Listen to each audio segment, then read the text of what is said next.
చిన్ని, నాన్న ఇంటికి వచ్చేసారే, బాగానే ఉన్నాడు. నువ్వేం కంగారు పడకు. సెలవు చూసుకొని ఒకరోజు మీ ఆయనతో కలిసి రా. సుగుణ పిన్ని ఫోన్లో చెప్తున్న మాట వింటుంటే నేను గాలిలో తేలిపోయాను. నిజంగానా? ఏది ఒకసారి ఫోన్ ఇవ్వు, మాట్లాడతాను అని అడిగాను ఆతృతగా. ఇప్పుడే టాబ్లెట్ వేసుకొని పడుకున్నారు. బాగా అలసిపోయారే, లేచాక చేయిస్తాలే అని ఫోన్ పెట్టేసింది. ఈ లోకంలో నాకంటూ అత్యంత ప్రియమైన వ్యక్తి నాన్నే.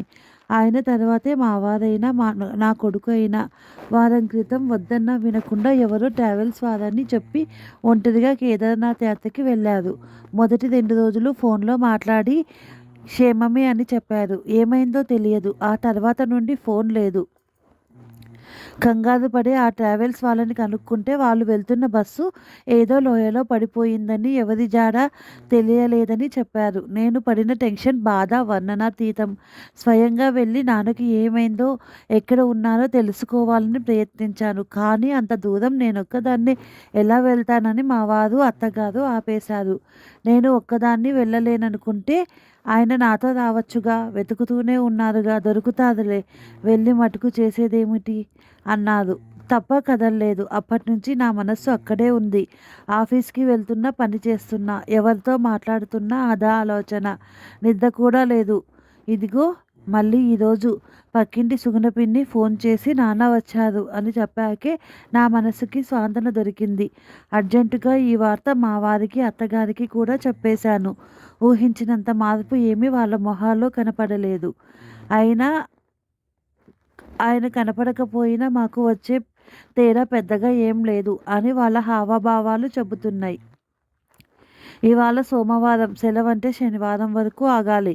పోనీ లీవ్ తీసుకుందామంటే ఇంకో ఇద్దరు సెలవులో ఉన్నారు. దానితో తప్పనిసరి నా మనసుని అప్పటి వరకు ఆపి ఊరికి వెళ్ళడానికి వారాంతం కోసం ఎదురు చూస్తూ ఉన్నాను. శుక్రవారమే చెప్పాను, రేపు ఊరు వెళ్ళి నాన్నని చూడాలి అని.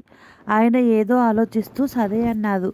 వెళ్ళే టైంకి మటుకు మా ఫ్రెండ్ అమెరికా నుంచి వచ్చాడు, నువ్వు వెళ్ళి చూసి వచ్చేయి అన్నారు. అసలు మా నాన్న అంటే లెక్కే లేదు ఈయనకి. పెద్దాయన అంత ప్రమాదం నుంచి తప్పించుకొని వస్తే కనీసం చూడ్డానికి రావడం కూడా కష్టమైపోతుంది. అదేమంత దూరం బస్ ఎక్కి కూర్చుంటే 4 గంటల్లో నాన్న దగ్గర ఉంటాం.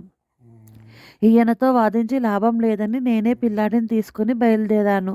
దారంతా నాన్న గురించి ఆలోచనలే. అమ్మ లేకపోయినా ఎంతో చక్కగా ఇంటిని, నన్ను చూసుకున్నారు. మరో పెళ్లి చేసుకోమని ఎంతమంది చెప్పినా వినకుండా ఒంటరిగా ఉండిపోయారు. నన్ను అల్లారు ముద్దుగా పెంచారు, చక్కగా చదివించారు. ఇంత బాగా చూసుకున్న నాన్న అంటే ప్రేమ ఉండదా మరి? నా పెళ్ళిళ్ళ కోసం చెప్పులు అరిగేలా తిరిగారు. తెలిసిన వాళ్ళ సంబంధం అని తెచ్చి పెళ్లి చేశారు. పెళ్లి ఖర్చులకి ఇల్లు తాకట్టు పెట్టమని, అమ్మేయమని అందరూ సలహాలు ఇచ్చారు. కానీ ఆ ఇంటిని ముట్టుకునేదే లేదని చెప్పేశారు నాన్న. అమ్మా నాన్న ఎన్నో రాత్రులు తిండి కూడా తినకుండా కష్టాలకు ఓర్చి ఒక్కో ఇటుక పేర్చి కట్టిన ఇల్లు అది. దాన్ని ఎప్పుడూ నాన్న ఇల్లులా చూడలేదు. అది తన ఆరో ప్రాణం అని అనుకునేవారు. అమ్మ గాజుల చప్పుడు, పట్టీల అలికిడి ఇంకా ఆ ఇంట్లో ఆయనకి వినిపిస్తూనే ఉంటాయి. అందుకే పెళ్ళికి ఓ పాత స్థలం అమ్మేశారు. అది అలా ఉంచితే ఫ్యూచర్లో మంచి ధర వస్తుందని తెలిసినా కూడా. ఇంటికి వెళ్ళేసరికి 1 గంట అయ్యింది. గేట్ తీస్తూనే పరిగెత్తుకుని వెళ్ళి గబాలున నాన్నని పట్టుకొని ఏడ్చేశాను. నాకు ఫోన్లో చెప్పలేదు గాని చేతికి, కాలికి దెబ్బలు బాగానే తగిలాయి. కట్లు కట్టారు. ఊరుకో తల్లి, బాగానే ఉన్నా కదా అని సముదాయించారు. కానీ ఆయనకి నన్ను చూస్తే ఏడుపొచ్చేస్తుంది. ఇంకెప్పుడు అక్కడే వెళ్ళకండి నాన్న, నాకు చాలా కంగారుగా ఉంటుంది. పిచ్చి తల్లి, పోవాలని రాసిపెట్టి ఉంటే ఎవరూ ఆపలేదు అని వేదాంతం చెప్తున్నారు. మా 2 ఏళ్ల అబ్బాయికి ఏం అర్థం కాక బిక్కుబిక్కుమంటూ చూస్తున్నాడు. ఆ పూట సుగుణం పిండి పంపించిన కూర, పులుసు కలుపుకొని అన్నం తిన్నాక మా బాబుని పడుకోబెట్టి వాళ్ళు కుర్చీలో నాన్న కూర్చుంటే నేను నేల మీద కూర్చొని ఆయన ఒళ్ళో తల పెట్టుకున్నా. ఇదెప్పటి నుంచో నాకు అలవాటు. అవును నాన్న, అసలేమయింది? బస్సు లోయలో పడిపోయిందా? నెమ్మదిగా అడిగాను. అవునమ్మా, నాతో పాటు ఓ 20 మంది ఉన్నారు ఆ బస్సులో. హరిద్వార్‌లో బాగానే మొదలయ్యింది. కానీ మధ్యలోనే ఈ ప్రమాదం. లోయలో పడ్డ మాకు ఏం అర్థం కాలేదు. కొంతమంది ఆ దెబ్బలకు అక్కడే ప్రాణం విడిచారు. నా పరిస్థితి అదేననిపించి ఆశలన్నీ వదిలేసుకున్నా. సరిగ్గా అప్పుడే ఓ చెయ్యి నాకు ఆసరా ఇచ్చి పైకి లాగింది. తర్వాత ఏమైందో తెలియదు. కళ్ళు తెరిచి చూస్తే హాస్పిటల్‌లో ఉన్నా. మాతో పాటు వచ్చిన ఒక అబ్బాయి నన్ను కాపాడాడు అని ఎవరో చెప్పారు. కానీ కృతజ్ఞతలు చెప్పుకోవడానికి అతని గురించి ఏమీ తెలియదు. స్పృహ తప్పే ముందు అతని చెయ్యి మీద ఉన్న శిశువు పచ్చబొట్టు తప్ప శిశు శివుడి పచ్చబొట్టు తప్ప ఆ శివుడే నన్ను కాపాడాడు అని ఆ క్షణం నాకు అనిపించింది అంటూ ఆయన అనుభవం చెప్తుంటే ఒళ్ళు గగురు పొడిచింది. నాన్న, అంత పెద్ద ప్రమాదాన్ని తప్పించుకొని రావడం నిజంగా దేవుడి వరం. ఆ శివుడికి శతకోటి ప్రణామాలు చేసుకున్నా. ఆ రోజు ఉండి మర్నాడు సాయంత్రం బస్ ఎక్కి ఇంటికి తిరిగి వచ్చేశాను. మళ్ళీ యథావిధిగా పనులన్నీ అయిపోతున్నాయి. ఈ హడావిడిలో నాన్నకి ఫోన్ కూడా చేయడం కుదరలేదు. 2 నెలలు పోయాక ఓ రోజు నాన్న ఫోన్ చేశారు. అమ్ములు, ఓసారి ఇంటికి వస్తావా? ఈ ఆదివారం కొంచెం మాట్లాడాలి అన్నారు. నాన్న ఊరికే రమ్మనరు. పైగా కాస్త ఉదాసీనంగా వినపడింది ఆయన మాట. వస్తాను అని చెప్పి పెట్టేశాను. ఈసారైనా నాన్నని పలకరించడానికి రమ్మని ఆయన్ని అడిగాను. వారమంతా కష్టపడితే దొరికేదే ఒక ఆదివారం. ఆ రోజు కూడా ఇలా ఈ ఊళ్ళు తిరగలేను. నువ్వు వెళ్ళిరా అని చెప్పేశారు. అవును, ఫ్రెండ్స్‌తో తిరగడానికి ఎక్కడైనుండైనా ఓపిక వస్తుంది. ఓ ముసలాయన్ని చూడాలంటే ఆ శక్తి ఎవరిస్తారు పాపం. అడగడం వేస్ట్ అనుకుని నేనే బయలుదేరాను. ఈసారి ఇల్లు, నాన్న కళ్ళు కాస్త ప్రశాంతంగా కనిపిస్తున్నాయి. నాన్నే కాకుండా మరో అబ్బాయి కూడా ఉన్నాడు. 25 ఏళ్లుంటాయి. ఎవరని అడగక ముందే నాన్న చెప్పేశారు. అమ్ములు, నేను చెప్పలేదా నన్ను ప్రమాదం నుంచి కాపాడాడు అని? అది ఈ అబ్బాయే. మొన్న చెకప్ కోసం సిటీకి వెళ్తే హాస్పిటల్‌లో కనిపించాడు. తనే గుర్తుపట్టి చెప్పాడు సంగతి.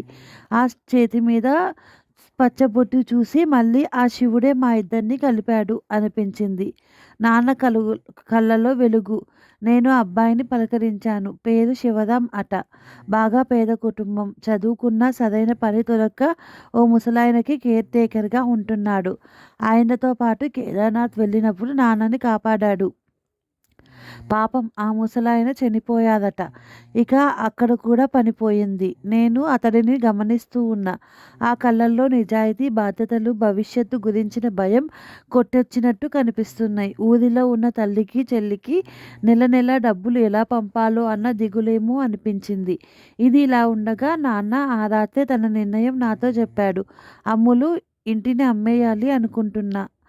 ఆ వాత ఓ పిడుగులా నా చెవిన పడింది. ఏమిటి నాన్న మీరంటున్నది? ఇల్లు అమ్మేస్తారా? ఇప్పుడు అంత కష్టం ఏమొచ్చింది? నెల నెల పెన్షన్ వస్తూనే ఉంది కదా! తెలియకుండానే నా నోటి నుంచి ఆ మాటలు వచ్చేశాయి. నా కోసం కాదమ్మా, శివరాం కోసం.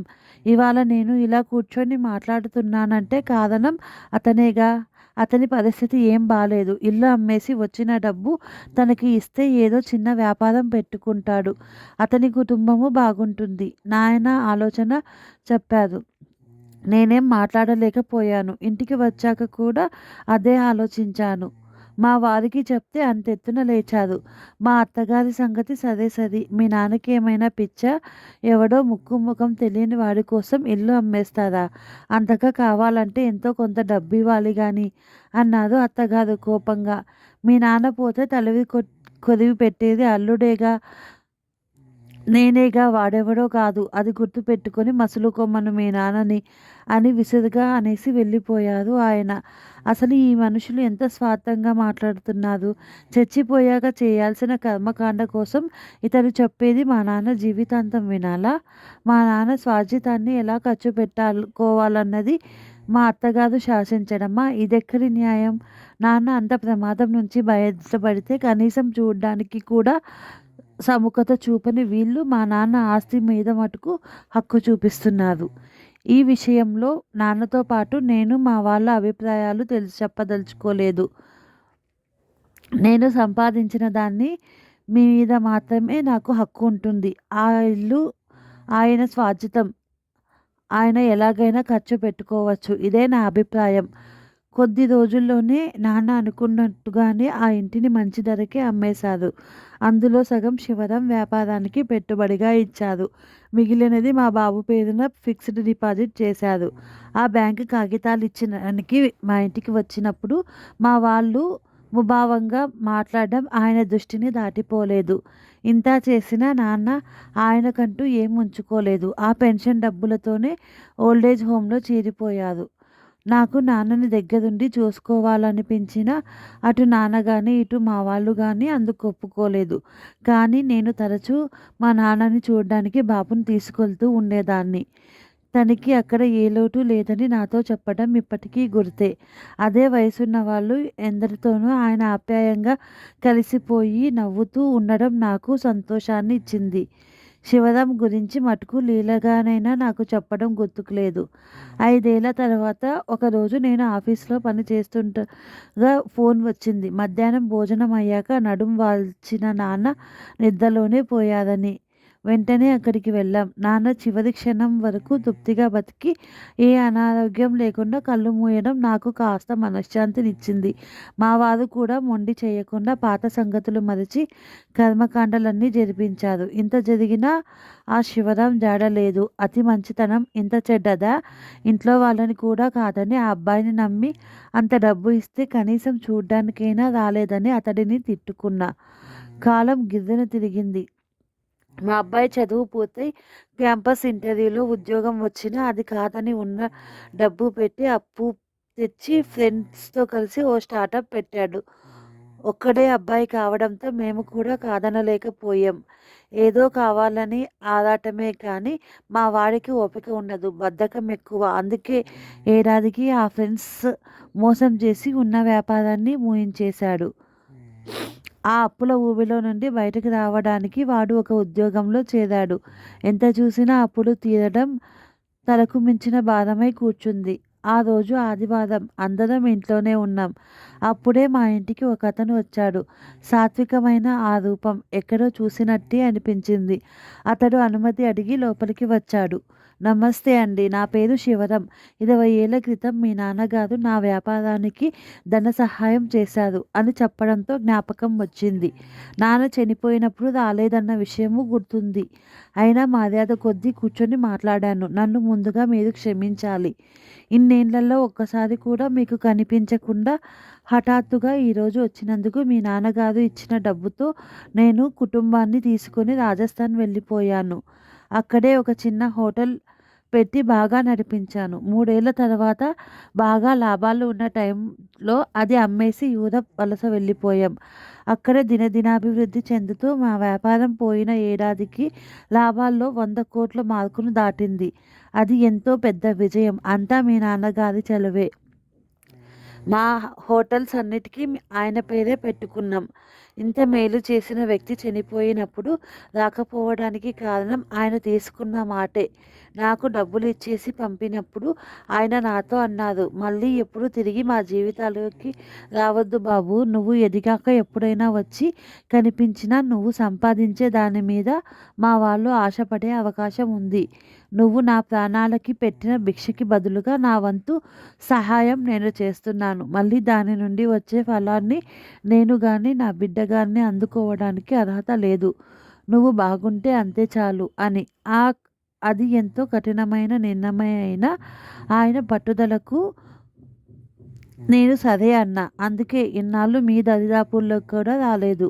అయినా మీరు ఎలా ఉన్నారని నిత్యం వాకబు చేస్తూనే ఉన్నా. ఈ మధ్యే నాకు తెలిసింది మీ అబ్బాయి పెట్టిన వ్యాపారం నష్టాల్లోకి వెళ్ళి అప్పుల్లో ఉన్నారని. ఇప్పుడు కూడా మీకు సహాయం చేయడానికి ముందుకు రాకపోతే నమ్మకద్రోహమే అవుతుంది. నేను పెంచి పోషించిన ఈ వ్యాపార వృక్షంలో సగభాగాన్ని, దీనికి బీజం వేసిన మీ నాన్నగారి వారసురాలుగా మీకు ఇవ్వాలని నిర్ణయించుకున్నా అని చెప్పడం పూర్తి చేశారు. మా వారి కళ్ళల్లో ఆశ్చర్యం, మా అబ్బాయి మొహంలో ఆశ స్పష్టంగా కనిపించాయి. నేను అంటే చాలు అతను ఇదంతా నా పేరున రాస్తాడు. కానీ అలా దానికి ఒప్పుకుంటే నేను నాన్న కూతుర్ని ఎలా అవుతాను? మీ ఉదార స్వభావానికి కృతజ్ఞురాలిని. కానీ మీ నిర్ణయం ఆస్తిలో వాటా తీసుకోవడానికి నేను సిద్ధంగా లేను. నా నోటి నుండి యథాలాపంగా వచ్చిన ఆ మాటలకి మా వాళ్ళతో పాటు శివరాం కూడా ఆశ్చర్యపోయాడు. మా నాన్నగారు ఏదైతే జరగకూడదని మిమ్మల్ని మాకు దూరం చేశారో తెలిసాక కూడా నేను ఈ డబ్బుకి ఆశపడితే ఆయన సాయాన్ని, మంచితనాన్ని హీనం చేసినట్టే. అందుకే దయచేసి మీరు ఈ ప్రతిపాదనను వెనక్కి తీసుకోండి. ఇదే నా స్థానంలో మరొకరు ఉంటే ఏం చేసేవారో నాకు తెలియదు. నాన్న నేర్పిన విలువల ఆధారంగానే నేను ఈ నిర్ణయం తీసుకున్నాను. మా అబ్బాయి, మా వారు నాకు ఎంతో చూశారు. కానీ నేను నా నిర్ణయం మార్చుకోలేదు. ఇందులో నా స్వార్థం కూడా ఉంది. ఇన్నాళ్ళుగా లేని డబ్బు ఒక్కసారిగా వస్తే బాధ తెలియకుండా మా వాడు చెడు వ్యసనాలకి బానిస కావచ్చు. మరింత నిర్లక్ష్యంగా తయారవ్వచ్చు. వాడికి జీవితం అంటే ఏంటో తెలియాలి. డబ్బు విలువే తెలియాలి. ఊరికి వచ్చేదానికి, కష్టపడేదానికి తేడా తెలియాలి. అవేవి తెలుసుకోకుండా జీవితం అంతే అర్థం కాకుండా ఎంత డబ్బు వచ్చినా అది బూడిదలో పోసిన పన్నీరే అవుతుంది. కానీ నాకు సహాయం చేయకుండా శివరాం వెళ్ళనన్నాడు. నేను దీర్ఘంగా నిట్టూర్చి, మా అబ్బాయికి మీరు సంపాదించిన డబ్బు ఇవ్వకండి. దాన్ని సంపాదించే క్రమంలో మీరు నేర్చుకున్న పాఠాల్ని ఇవ్వండి. మీలా ఎంత ఎత్తు ఎదిగినా మూలాల్ని మర్చిపోని విలువల్ని నేర్పండి. అదే మీరు మాకు ప్రతిగా చేసే ఉపకారం అని మా అబ్బాయిని అతడి చేతుల్లో పెట్టాను. ఈసారి మా వారి కళ్ళు గర్వంతో మెరిశాయి. పెళ్ళైన ఇన్నాళ్లలో అదే ఆయన నన్ను అంత అపురూపంగా చూడడం. మనుషులలో నాన్నలాంటి వాళ్ళు ఆ గొప్పతనాన్ని గుర్తుంచుకునే శివరాం లాంటి వాళ్ళు ఉన్నంతకాలం మానవత్వం తప్పక నిలిచి ఉంటుంది. ఈ కథను మనకు అందించిన వారు సాయి గౌతమ్ గారు. Thank you for watching.